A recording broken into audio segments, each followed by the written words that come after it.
Bonjour à tous. Merci d'être venus nombreux.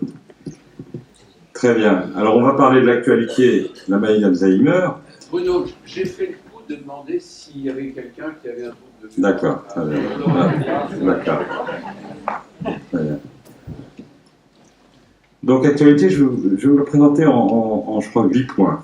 Mais je voudrais tout d'abord, si vous voulez, faire quelques généralités sur cette infection et bien vous faire comprendre le problème face auquel on est confronté. L'allongement de la vie, on peut considérer que c'est une conquête, que c'est une chance, mais c'est aussi un défi. Sachez qu'au début du XIXe siècle, l'espérance de vie d'un sujet était de 40 ans. Aujourd'hui, ça a doublé. C'est 80 ans en moyenne. Et sachez que si vous avez une fille ou une petite fille qui naît aujourd'hui, son espérance de vie sera de 90 ans. Or, à 90 ans, 40% des gens ont la maladie d'Alzheimer. Donc, ça veut dire que nous sommes en train d'affronter une réalité nouvelle, la petite là, une réalité nouvelle face auquel nos sociétés n'étaient pas préparées. Le risque est bien sûr la mise en tension du système de protection sociale, le risque est bien sûr de mettre à mal la solidarité entre les générations. Donc voilà, si vous voulez, le cadre général. Alors maintenant, si on donne quelques chiffres, ce ne sont que des estimations. J'insiste, ce ne sont que des estimations. On n'est pas certain de ces chiffres. Ce sont des chiffres qui sont, je dirais, extrapolés à partir d'études qui sont faites sur des structures, sur des territoires locaux. Mais globalement, on considère qu'il y a 870 000 cas de patients atteints de maladie d'Alzheimer, 220 000 nouveaux cas par an, 45% des cas survenant après 85 ans.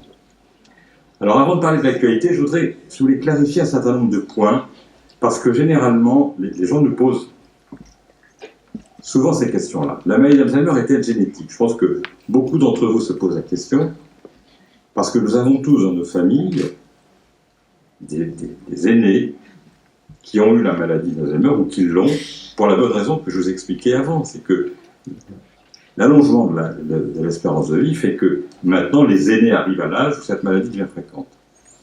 Eh bien non. De façon schématique, on peut dire que la maladie d'Alzheimer n'est pas génétique. Voilà. Elle n'est pas génétique.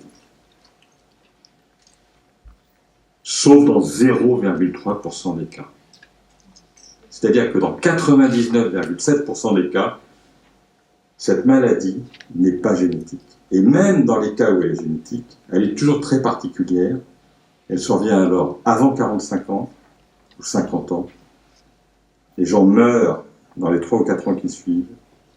Donc, ce sont des familles qui sont très répertoriées. Il y a eu un parent qui est mort à 45 ans de la maladie d'Alzheimer, un grand-parent qui est mort à 45 ans de la maladie d'Alzheimer, et la personne à 40 ans, elle souffre de troubles de mémoire. Donc, ce n'est pas du tout le profil que nous avons dans nos familles, à nous, quand nous avons quelqu'un qui est touché par cette maladie. En fait, ce qu'il faut comprendre, c'est qu'elle est naturellement fréquente. C'est pour ça que nous avons maintenant dans nos familles, souvent, des gens atteints de cette maladie, parce que nous arrivons tranquillement à l'âge, nous tous, même toi Yves, même toi Gérard, tranquillement, nous avançons, parce que nous n'avons pas eu la chance de mourir avant d'un infarctus du myocarde ou d'un accident de voiture, eh bien nous vieillissons tranquillement et nous allons tranquillement vers l'âge où cette maladie devient fréquente. Donc c'est la raison pour laquelle elle apparaît faussement génétique. C'est une maladie qui n'est pas génétique. Alors je voudrais quand même là maintenant rentrer dans le vif du sujet et vous présenter l'observation de cette patiente que j'ai vue il y a quelques années et pour laquelle on a reproduit exactement sa plainte. Alors vous voyez, je ne sais plus compter mentalement, j'oublie ce que je viens de faire, je rentre souvent dans une pièce pour savoir ce que je viens y chercher, il y en a beaucoup d'ailleurs qui disent tiens, ça me dit quelque chose. Je donne un rendez-vous à ma fille, je lui dis j'arrive, je n'y vais pas, lorsqu'elle me rappelle, j'avais totalement oublié le rendez-vous et sa raison, je ne reconnais plus un document que j'ai rédigé, je ne me souviens plus de ce que j'ai fait la veille, je ne sais plus si j'ai répondu à un courrier, au cours d'un trajet proche du domicile, j'oublie où je vais. J'ai fait parfois des fautes d'orthographe aberrantes. Bon, tout le monde ici, vous n'êtes pas médecin, mais tout le monde, bien sûr, a fait le diagnostic de maladie d'Alzheimer, bien sûr. Bien sûr, bien sûr. Tout le monde s'est planté parce que cette patiente n'a bien sûr pas la maladie d'Alzheimer. Et c'est ce que nous avons appris au cours de ces dernières années, c'est que les gens qui ont ce type de profil, pour nous, justement, ce sont des patients qui n'évoquent pas du tout, ou plus du tout, la maladie d'Alzheimer, mais qui évoquent totalement ce qu'on appelle la plainte attentionnelle, banale, que l'on voit au cours du vieillissement normal.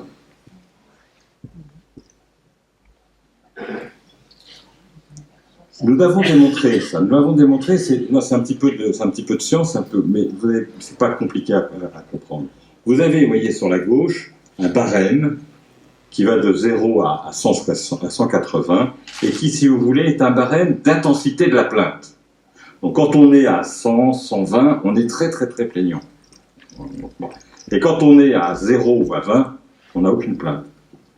Eh bien, vous voyez, ce qui est intéressant, c'est que ceux qui ont une plainte élevée, ce sont des sujets déprimés, alors même que leur MMS, qui est une sorte de thermomètre du fonctionnement du cerveau, est tout à fait normal. Ils ont 29 sur 30. Donc, ils sont normaux. Ils ont une plainte énorme, alors que la ligne du bas, c'est des patients qui, justement, ont la maladie d'Alzheimer. Ils ne se plaignent pas du tout, mais en revanche, leur performance n'est pas bonne. Ils ont 20 sur 30.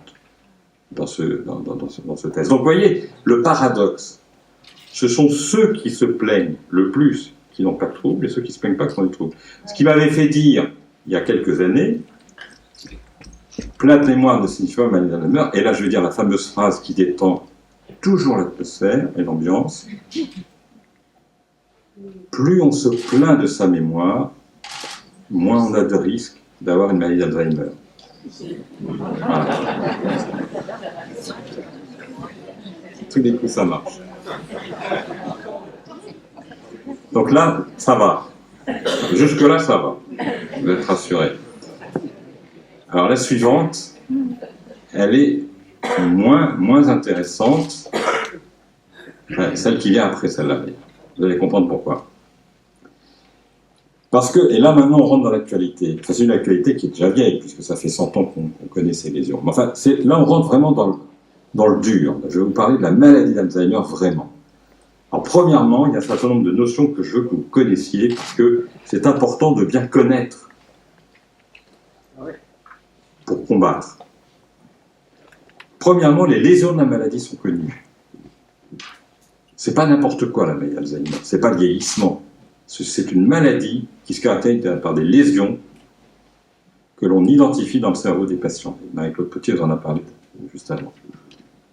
Il y a des plaques amyloïdes, c'est un dépôt excessif d'une matière qu'on appelle la matière amyloïde qui se dépose de façon excessive dans le cerveau et on voit, ça fait des plaques qu'on voit au microscope, on voit des plaques noires, c'est des plaques amyloïdes. Et puis, c'est les dégénérescences neurofibrillaires que vous avez ici, c'est-à-dire c'est une modification du squelette des neurones. Bon voilà, c'est les deux mots qu'il faut retenir, amyloïde et tau. Très bien. On connaît ces lésions depuis 1906, date à laquelle est morte cette dame, qui s'appelle Auguste D., qui est la patiente qu'Alzheimer a suivie pendant les 5 années où elle était dans son service, et qu'Alzheimer a photographiée. Cette photographie a été prise par Alzheimer lui-même. Cette dame a 52 ans. Et je vous montre la photo parce que c'est pour vous rappeler que la maladie d'Alzheimer survient aussi chez des sujets jeunes.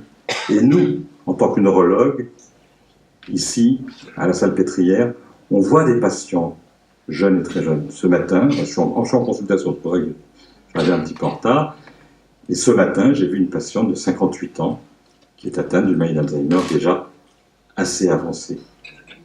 58 ans, c'est un âge où vous avez des enfants de 10-12 ans, peut-être un peu plus. C'est un âge où vous avez un mari qui a une soixantaine d'années. C'est un âge auquel vous faites des projets qui ne sont pas ceux d'aller dans une maison, dans un EHPAD, dans une institution entourée de malades de cette nature-là. Donc c'est vraiment un problème très douloureux. Cette maladie peut toucher des sujets jeunes.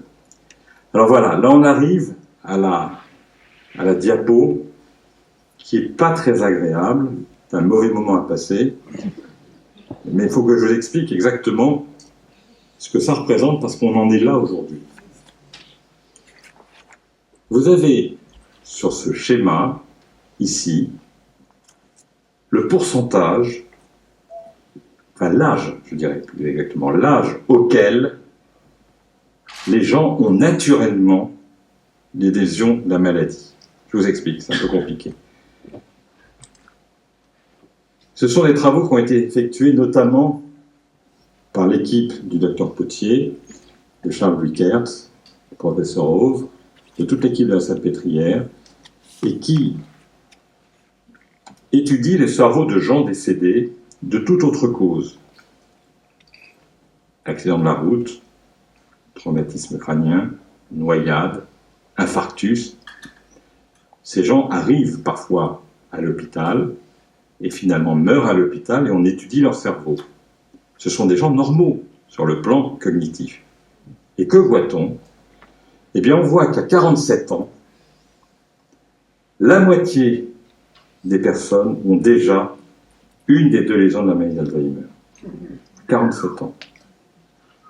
Et à 74 ans, facile à retenir, c'est l'inverse, la moitié des gens ont les deux lésions dont je vous ai parlé tout à l'heure,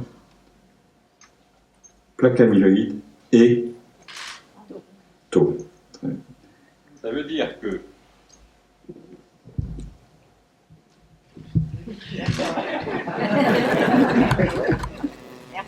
ou celle-là, enfin, la moitié, non, je pars du principe que vous n'avez pas 64 ans, donc vous avez 47 ans un peu plus, il y en a déjà la moitié d'entre vous qui a déjà une des lésions de la maladie. Alors qu'est-ce que ça veut dire? Et c'est tout le concept, qu'il faut bien comprendre, et c'est celui sur lequel on travaille aujourd'hui.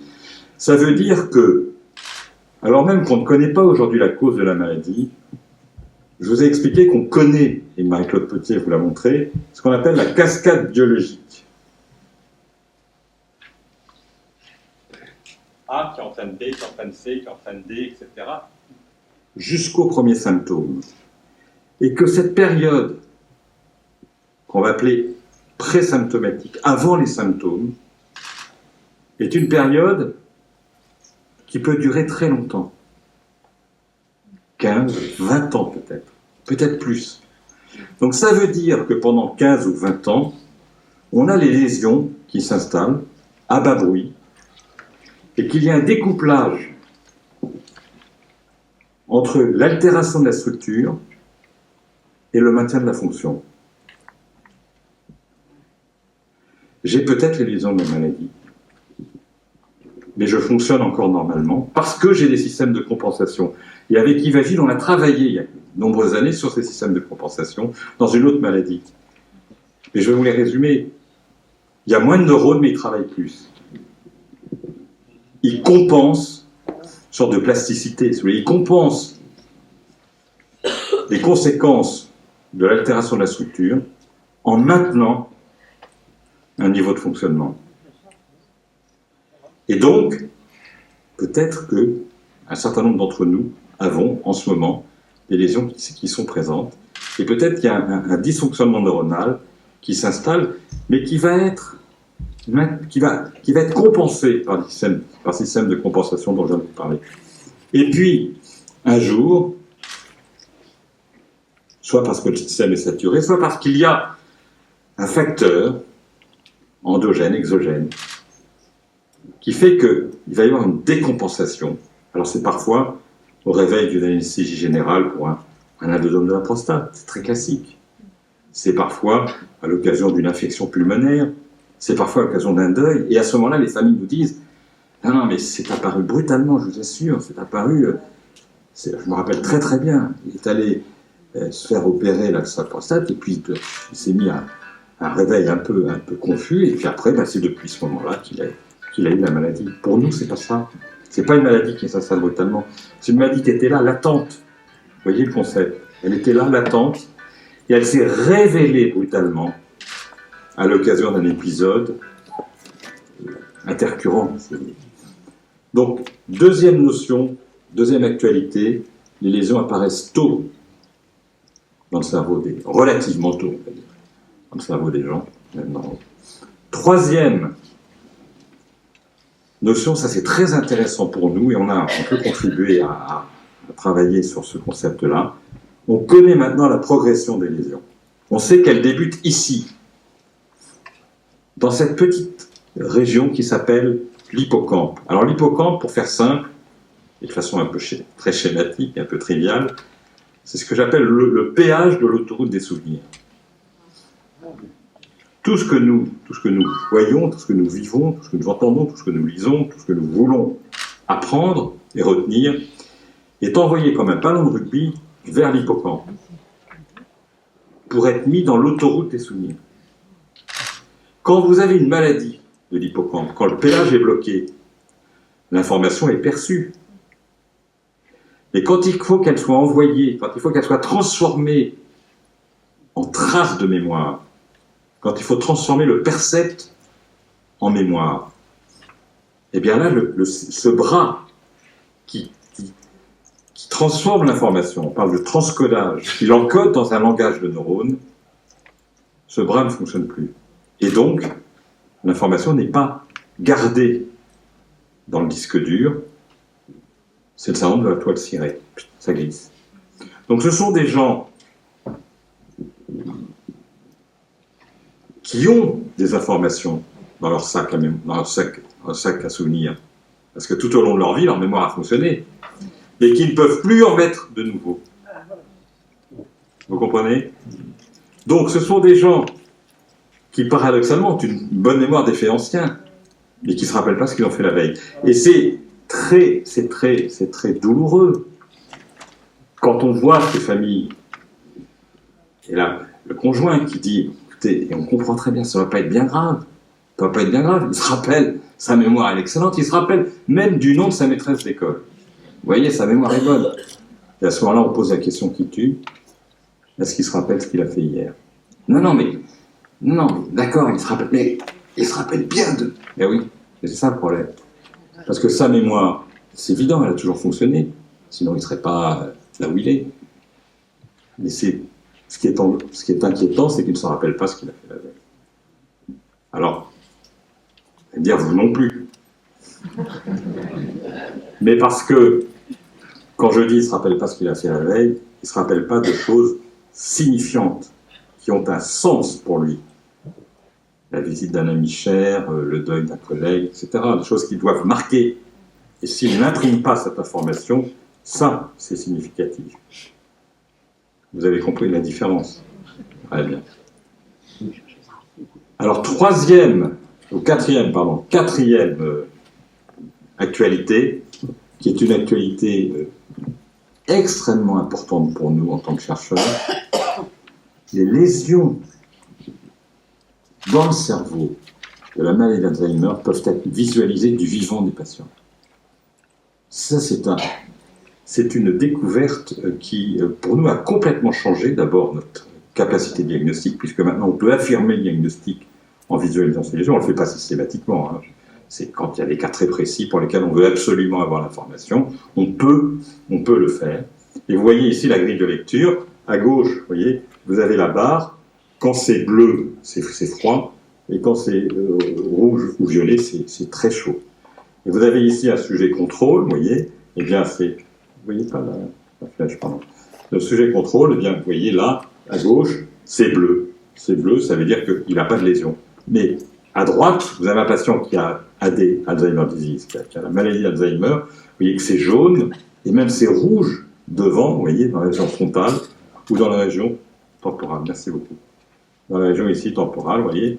Donc, il a des lésions de la maladie d'Alzheimer. Et si vous avez bien suivi,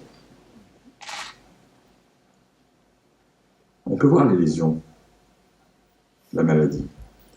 Et je vous ai dit que les lésions pouvaient même apparaître avant la maladie. Donc ça veut dire qu'on pourrait repérer des gens, je vous ai dit j'ai peut-être les lésions, ça veut dire que peut-être que je suis dans la situation de droite, c'est-à-dire que j'ai des lésions qui sont visibles aujourd'hui, mais que grâce au système de compensation, j'en exprime pas les symptômes. Alors vous voyez combien les choses ont avancé au cours de ces dernières années. On a aujourd'hui la possibilité de repérer des gens qui sont ce qu'on appelle biomarqueurs positifs, cognitivement normaux. Vous voyez le concept? Des gens normaux et qui ont les lésions. Et ça nous intéresse, entre guillemets, beaucoup. Je vous expliquerai pourquoi tout à l'heure. Cinquième actualité, ce que j'appelle la nouvelle vague. Alors, on va faire vite. On va dire que les médicaments aujourd'hui, qui sont actuellement disponibles, allez, ils ne savent pas grand-chose. Je fais vite. Il y a des cas où ça fonctionne. Vous avez peut-être dans votre famille des gens qui ont bénéficié de ces traitements. Et c'est vrai que ça peut avoir un certain effet. Mais globalement, on n'est pas très content. Ça ne change pas radicalement, je dirais, l'évolution de nos patients. Mais il y a une nouvelle vague. Et cette nouvelle vague, c'est intéressant, vous voyez, elle est fondée sur cette cascade dont je vous ai parlé. Alors, je ne rentre pas dans les détails, mais vous voyez, vous avez une brique noire. Vous voyez, cette brique noire, eh bien, c'est ça, la petite saloperie, c'est le peptide amyloïde. Et vous voyez, il y a des enzymes qui le coupent. Vous voyez, à ce moment-là, il est, vous voyez, A-bêta, le troisième, ça y est, il est là. Et à ce moment-là, dès qu'il est là, pof, il s'agrège avec d'autres. Et il fait des plaques amyloïdes. Vous voyez? Eh bien, aujourd'hui, on a, regardez, toutes les interventions qu'on est en train de réaliser à tous les niveaux de cette cascade biologique. On peut inhiber la première enzyme, la bêta-sécrétase. Si on l'inhibe, ça bloque le système. Ça bloque l'ensemble. Donc il n'y a plus de peptide amyloïde qui est fait. On peut inhiber les gamma-sécrétases. On peut inhiber on peut faire la dégradation de la bêta formée. On peut inhiber l'agrégation. On peut, et regardez en haut, avec la vaccination, je vais vous expliquer ce que c'est que la vaccination, on peut dégrader les plaques formées. Donc, vous voyez, aujourd'hui, on a plein d'interventions qui sont en cours d'expérimentation et pour lesquelles on a des raisons d'espérer. Je vais vous montrer pourquoi. Alors voilà. Et je lâche le truc. On sait traiter les lésions de la méningerie. Je pense que ça se met un peu en place dans votre vie, parce que je vous l'ai dit, les lésions, on peut les visualiser, on les a peut-être avant même d'avoir la maladie, on peut les traiter. Voyez où on en est. Ça avance très vite. Alors, on peut traiter les lésions de la maladie d'Alzheimer, et j'ai rajouté au-dessous, chez la souris transgénique. Bon, évidemment. Ben, c'est déjà bien, on traite les souris Alzheimer. C'est déjà ça. C'est déjà ça. Ça commence comme ça. C'est pas tout à fait ce qu'on espère, mais bon, c'est déjà une première étape. Et vous avez, regardez, c'est quand même impressionnant. Je ne rentre pas dans les détails, Marie-Claude serait bien plus à même que moi de vous l'expliquer, mais on peut rendre les souris Alzheimer. C'est-à-dire, on peut rendre les souris produisant de façon anormale le peptide amyloïde, cette fameuse brique noire que je vous ai montré avant. D'accord ? Donc, on leur greffe dans leur chromosome le gène qui code pour ce peptide, et puis voilà, pof, et vous voyez, elles font, voyez, des plaques amyloïdes. Voilà, ce sont des souris Alzheimer. Elles font des plaques amyloïdes. Très bien. Et l'idée géniale d'un type qui s'appelle Dale Schenk, que j'ai rencontré, et dont j'ai simplement le regret de ne pas avoir eu l'idée avant lui, parce que c'est vraiment une idée, comment on pourrait dire, triviale. Une idée vraiment très triviale. Il s'est dit, mais si on injecte dans le sang périphérique de ces souris ce peptide amyloïde, cette brique noire, elle va synthétiser des anticorps contre cette protéine anormale. Les anticorps vont passer dans le cerveau et vont dégrader le peptide amyloïde. En d'autres termes, c'est la souris qui traite elle-même, qui est son propre agent thérapeutique contre les lésions qu'elle a dans son cerveau. Et ça marche. Regardez à droite. Regardez à droite, c'est une souris à qui on a injecté le peptide amyloïde. Et le résultat, elle ne fait plus de lésions. Quand on a vu ça en 2000, on y a cru, on s'est dit, mais ça y est, c'est génial. Bon, alors je ne vous cache pas qu'on n'y est pas arrivé chez l'homme. C'est-à-dire qu'on n'est pas arrivé à traiter la maladie d'Alzheimer avec cette nouvelle vague. On n'y est pas arrivé. En réalité, c'est plus subtil que ça. Car effectivement, ces anticorps monoclonaux, c'est comme ça que ça s'appelle, ces anticorps monoclonaux bloquent les lésions de la maladie aussi chez l'homme. Vous avez vu que ça bloque chez la souris, et ça bloque aussi chez l'homme. Et ça, c'est une chose qu'on ne vous dit pas. On vous cache des choses importantes. On ne dit qu'on ne sait pas traiter la maladie d'Alzheimer. C'est vrai que ces patients Je vais vous décrire cette slide, elle est très importante. Ces patients ne sont pas améliorés sur le plan des symptômes, c'est quand même le but.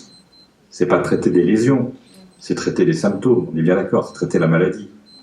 On est bien d'accord, mais quand même, on traite déjà les lésions. Et moi j'ai tendance à dire, c'est un premier pas, c'est un début. Bon d'accord, on est surpris, on est déçu, on ne comprend pas pourquoi, alors qu'on traite les lésions, ça n'améliore pas les symptômes. Enfin, c'est quand même quelque chose. Et on pourra parler, si vous voulez, après, des raisons pour lesquelles, peut-être, ça n'a pas d'effet sur les symptômes. Mais regardez ici. Ici, c'est la concentration de lésions amyloïdes dans le cerveau et son évolution chez les gens traités, ici avec le traitement, ici sous placebo, en fonction du temps, par rapport à la concentration à baseline, c'est-à-dire au début. Eh bien, vous voyez qu'après 6 mois, non, c'est après 18 mois, pardon, après 18 mois, vous voyez que sous placebo, vous comprenez, c'est des gens qui reçoivent une poudre banale, eh bien, ils font des lésions, ils continuent à en faire. Ils continuent à en faire, ils ont des lésions qui augmentent avec le temps. D'accord ? Et ceux qui sont traités, ben, vous voyez, là, regardez, ça diminue. C'est-à-dire qu'au cours du temps, sous l'effet de ce traitement, les patients voient le nombre, la quantité de lésions qu'ils ont dans le cerveau qui diminue. Alors je pense que tout ça, ça se met un peu en place avec ce que je vous ai raconté tout à l'heure aussi. Parce que vous allez vous dire, et on peut se dire, mais alors attendez, vous nous racontez des trucs qui sont quand même assez intéressants. On peut repérer des gens qui ont des lésions de la maladie, avant même qu'ils aient la maladie. Et il y a des médicaments, d'accord, ils ne marchent pas sur les symptômes, ils marchent sur les lésions. Donc, si vous, là, dont vous dites que vous avez peut-être les lésions, peut-être que ça vous intéresserait d'avoir ce médicament, puisque ça empêcherait peut-être que la maladie apparaisse. Est-ce que c'est clair ? Bon. Et voilà où on en est aujourd'hui. On en est dans cette stratégie de se dire, peut-être qu'il faut aujourd'hui donner des médicaments qui bloquent les lésions de la maladie chez des gens qui ont les lésions et qui n'ont pas encore la maladie. Question non résolue. Est-ce que ces sujets normaux, qui sont biomarqueurs positifs, y compris pour les lésions, vont-ils tous évoluer vers une maladie d'Alzheimer ? Et ça, on ne le sait pas. Et ça pose des questions éthiques. D'abord, que dire de leur statut, de leur risque ? Qu'est-ce que je vais dire à ce sujet ? Alors, très bien, je vois qu'il y a des gens dans son cerveau. Qu'est-ce que je vais lui dire ? Je vais dire, vous avez la maladie d'Alzheimer ? Je ne sais pas. Peut-être qu'il ne développera jamais la maladie. Et est-ce que j'ai le droit de traiter quelqu'un pour une maladie qu'il n'aura peut-être jamais ? Est-ce que j'ai le droit de soumettre quelqu'un à des traitements qui sont potentiellement graves, potentiellement risqués ? Moi, je ne sais pas. Si je voyais que j'avais des lésions de cette maladie, je ne sais pas si je me mettrais sous anticorps monoclonal. Je ne sais pas. Parce qu'on ne sait pas ce que ça donne. Donc, il y a un enjeu éthique. Deuxièmement, admettons qu'ils évoluent tous vers la maladie. Dans combien de temps ? Je vous ai dit 15-20 ans avant les premiers symptômes. Ça veut dire qu'il va falloir les traiter 15 ans ? Est-ce que c'est possible ? On ne connaît pas. On ne connaît pas l'histoire naturelle de ces lésions. Et puis il va falloir à ce moment-là que l'on identifie des facteurs confondants, c'est des facteurs qui peuvent complètement truquer le résultat, suivant qu'ils ont, par exemple, une protéine qui s'appelle la POE4, suivant qu'ils sont âgés ou jeunes, suivant qu'ils ont des comorbidités ou autres. Ça a complètement changé le profil. Donc tout ça, on ne sait pas. Donc nous disons, il faut connaître l'histoire naturelle de cette maladie. Il faut identifier des marqueurs qui vont prédire la conversion future de cette maladie. C'est-à-dire, est-ce qu'on peut identifier un algorithme ou des éléments qui nous permettent de dire, voilà, quand le sujet a les lésions, parce que ça, les lésions elles sont nécessaires, plus A ou B ou C, à tous les coups, il va y avoir la maladie dans l'année qui suit. Alors là, c'est génial. Si on arrive à l'identifier, ce patient, on va le traiter, parce qu'on sait qu'il aura la maladie à tous les coups. On va pouvoir le traiter avant qu'il l'ait. Vous voyez? Et ça, c'est la démarche de l'étude INSIGHT que nous réalisons ici à la Salpêtrière et à l'ICM, avec l'IHU. On suit 400 sujets âgés de plus de 70 ans qui nous font la confiance de s'engager dans cet énorme projet. On va les suivre pendant des années. On leur fait tous au départ un PET amyloïde. Ils ont les lésions ou ils les ont pas. On leur dit pas. On les suit. Et on va voir s'il y a des changements précoces dans leur cerveau, dans leur fonctionnement de cerveau. Alors, on les photographie sous tous les angles. Hein. On leur fait des PET, on leur fait des IRM, on leur fait des EEG, on leur fait plein de choses. Pour essayer, on va les suivre. On va voir s'il y a des modifications subtiles qui permettent d'anticiper la survenue de la maladie. Et si on arrive à l'identifier, à ce moment-là, ça sera la cible thérapeutique des futurs traitements dans l'hypothèse où on pourra utiliser ces médicaments dont je vous ai parlé. Voilà, ça c'est les facteurs théoriques qui pourraient influencer le risque de conversion. Ça c'est le modèle sur lequel on travaille. J'ai presque fini. 6e actualité, ne pas oublier la prévention, parce que vous avez compris cette idée des lésions qui sont là, quiescentes, et d'un curseur qui est je dirais, le curseur de l'expression clinique de la maladie. Alors, suivant un certain nombre d'habitudes de vie, on va peut-être pouvoir déplacer le curseur et retarder l'apparition de la maladie. Vous voyez, je vais vous donner l'exemple de la chirurgie. Bon, voilà, c'est assez fréquent qu'au réveil de l'intervention chirurgicale, anesthésie, accès en anesthésie, pof, on décompense. Eh bien, intéressant, est-ce qu'on ne peut pas faire une anesthésie un petit peu légère, peut-être sous péridurale, des choses comme ça. On sait aussi qu'il y a des facteurs de prévention, justement, vous voyez. Donc, je vais vous en parler. Guérir, bien sûr, c'est la première partie, c'est la nouvelle vague dont je vais parler. Mais en attendant, prévenir. Parce que nous avons des modèles qui nous montrent que si on arrive à retarder, ne serait-ce que de 5 ans, le début de la maladie, ce curseur de l'expression de la maladie, d'accord ? Si on arrive à le repousser de 5 ans, on diminue de 50% la prévalence de l'affection, à cause d'un effet de censure. On pousse vers l'âge où la maladie est la plus fréquente et les gens sont âgés, donc ils meurent avant d'exprimer la maladie. Donc, il faut travailler sur ce concept, et il y a des études qui ont montré que, alors c'est des études épidémiologiques, je pense qu'il faut prendre ça avec un petit peu de prudence, mais par exemple, et ça je dis ça pour les grands-parents, le niveau éducatif des enfants est un élément absolument déterminant. Et nous sommes en train de le démontrer, car il y a des études épidémiologiques qui ont été faites en France, l'étude PACWID dans les années 80, et du 3C qui est faite dans les années 2000, à 15 ans de différence, eh bien, la fréquence de la maladie a diminué. Parce que le niveau culturel moyen a augmenté. Et notamment, et je veux dire quelque chose qui est politiquement un peu incorrect, mais ça ne sortira pas d'ici, vous le savez qu'on dit que la maladie d'Alzheimer est un peu plus fréquente chez la femme, parce que, à l'âge où la maladie est plus fréquente, c'est-à-dire ce sont des femmes qui ont été éduquées dans les années, on va dire, dans les années 30, 35, 40, à une période où on poussait moins les femmes sur le plan scolaire, et donc, elles n'ont pas développé autant que les autres par les hommes, n'ont pas développé ce réseau synaptique qui permet de tamponner, qui permet de retarder l'expression de la maladie. Mais maintenant, elles nous rejoignent, et maintenant, le risque est en train de s'équilibrer entre les deux sexes. Donc, vous voyez, l'idée de faire travailler son cerveau quand on est jeune, pas mettre les enfants trop devant la télé, faire travailler leur mémoire, lire la lecture. C'est pas démontré ce que je dis, mais c'est une évidence.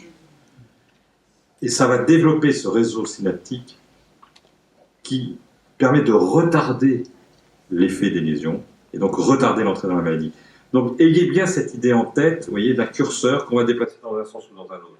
Si on a des facteurs de risque vasculaire, ce qu'on appelle les fameux bourreaux du cœur, l'hypertension, le diabète, etc., probablement que, en modifiant la vascularisation cérébrale et l'oxygénation des cellules, eh bien, on va faire en sorte que la maladie va s'exprimer plus tôt.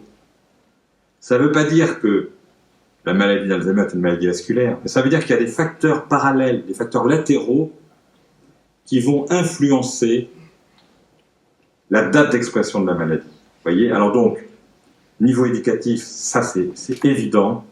L'inactivité physique, l'obésité, le diabète, et d'une façon générale, ce qu'on considère, c'est l'interaction sociale, être actif, avoir des activités cognitives, tout ça, ça retarde le curseur.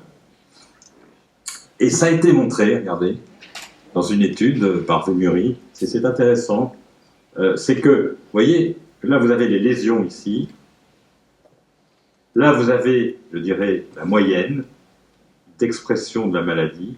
Eh bien, à partir de travaux qui ont été faits, d'études de la littérature, ils montrent que, en fonction du style de vie, vous voyez, vous allez avoir l'expression de la maladie qui va être plus précoce ou qui va être retardée. Donc on peut, en fonction de son style de vie, jouer sur le moment où la maladie va apparaître. On ne va pas jouer sur les lésions. Vous voyez, les lésions, elles sont là. On les a ou on ne les a pas. Mais nous pouvons être moteurs, nous pouvons jouer sur la date à laquelle la maladie va s'exprimer. C'est pour ça qu'il faut continuer à avoir des activités, c'est pour ça que le fait de venir ici est certainement très protecteur. Stimulez votre cerveau, faites des voyages, lancez-vous dans des activités, soyez dans l'interaction sociale. Je pourrais vous en parler après, j'ai des raisons de penser que ça joue un rôle très important. Rapidement, 2 dernières actualités. Un diagnostic sanguin, vous en avez entendu parler, parce que dès qu'il y a un rapport comme ça, c'est dans les journaux et le soir à la télé, ça y est, on peut faire le diagnostic de la maladie d'Alzheimer par un simple prélèvement sanguin. Alors je n'y crois pas du tout. Excusez-moi, je n'y crois pas. Et je dirais heureusement, la nature est bien faite. La nature est bien faite. Vous imaginez si vous alliez... tiens, je vais me faire une prise de sang. Hop. J'ai la maladie d'Alzheimer. Ça serait absolument effroyable. Non, alors voilà, bon, ça c'est un travail récent qui a été rapporté dans Nature, avec d'autres ici. Je ne sais pas, Marie-Claude, si tu faisais partie du papier qu'on a écrit. On a discuté ce papier avec Fanny Moschel. On a envoyé une lettre à l'éditeur parce que c'est un papier qui est mal fait. Et bizarrement, ça a été publié dans la meilleure revue qui soit, la meilleure revue scientifique, mais c'est un mauvais papier. Il y a plein de critiques autour de ce papier. Il n'y avait pas de garantie diagnostique, il n'y avait pas de biomarqueur pour le diagnostic de maladie d'Alzheimer, c'est absolument aberrant. La méthode d'extraction lipidique n'était pas valide, pas compétent pour en juger. L'étude de validation était inappropriée, l'indice statistique était discutable. Voilà. Donc on a conclu qu'il fallait attendre une étude confirmatoire. En gros, c'est juste un exemple, parce que comme c'était dans l'actualité, j'ai sorti cette diapo. Mais en gros, si vous voulez, c'est illusoire de penser qu'on puisse identifier des changements à la périphérie par rapport à des modifications cérébrales qui sont très à distance. Il y a une dilution du phénomène qui fait que on est trop loin, on est trop lointain par rapport à ce qui se passe dans le cerveau quand on fait une prise de sang au niveau de l'artère. Cela dit, au niveau de la veine, de l'artère. Cela dit, ça peut être discuté, et je pense que Marie-Claude, qui travaille aussi là-dessus, peut avoir une opinion différente. Ça va dépendre probablement de la qualité des investigations, et donc du coup, on va arriver à des techniques qui sont probablement très onéreuses, et je ne pense pas que ça soit tout au moins dans l'immédiat. Et puis dernière chose, vous en avez entendu parler, c'est la toxicité des benzodiazépines. On a beaucoup parlé de ça récemment à la radio et à la télévision. C'est un travail qui est un peu confirmatoire, parce qu'il y avait déjà un travail fait par l'équipe bordelaise qui avait impliqué les benzodiazépines dans la possibilité de survenue de maladie d'Alzheimer. C'est compliqué, sur les données épidémiologiques. Il est évident qu'il y a un lien, mais on ne sait pas si ce lien est causal. C'est-à-dire que le lien est le suivant. Quand vous avez des premiers symptômes de la maladie d'Alzheimer, vous pouvez avoir une angoisse liée au fait que vous avez l'impression que des choses se passent. Vous avez des troubles du sommeil, vous avez peut-être parfois même une réaction dépressive. Donc on est amené à traiter ces gens par des benzodiazépines. Et alors c'est évident qu'à ce moment-là, vous avez une relation entre le fait qu'ils vont développer la maladie, qu'ils vont la confirmer dans les mois ou les années qui viennent, et le fait qu'ils sont sous benzodiazépines. Et de là à penser que les benzodiazépines créent une maladie d'Alzheimer, c'est pas cohérent avec les modèles que nous avons. Je passe rapidement. Et j'aurais simplement vous dire une dernière chose, c'est qu'il faut être extrêmement prudent parce que vous avez justement un travail qui a été publié récemment qui montre au contraire qu'un antidépresseur, qui est assez courant d'ailleurs, diminue la concentration et la production de peptides A-bêta, de peptides amyloïdes, dans le liquide céphalorachidien chez des sujets normaux et chez des souris transgéniques. Vous voyez, tout ça, ça nécessite d'être balancé. Bon, voilà. Donc, pour terminer, ce que je vous ai présenté, je dirais que c'est un modèle nouveau, très, très dynamique de cette maladie d'Alzheimer, selon lequel vous avez des lésions qui s'installent à bas bruit, des systèmes de compensation, la possibilité de visualiser ces lésions, et donc il y a toute une dynamique que vous sentez autour de cette recherche sur cette maladie, que nous réalisons, nous, ici, puisque nous avons la possibilité de visualiser les lésions, et nous avons une étude InSight, dont je vous ai parlé, vous êtes pour parler de cette étude à la radio, cette étude InSight qui suit ces sujets normaux, et donc nous espérons que l'on va pouvoir déterminer des facteurs prédicteurs de la survenue d'une maladie, et que l'on pourra traiter ces gens avant même qu'ils ne développent la maladie. Je vous remercie de votre attention.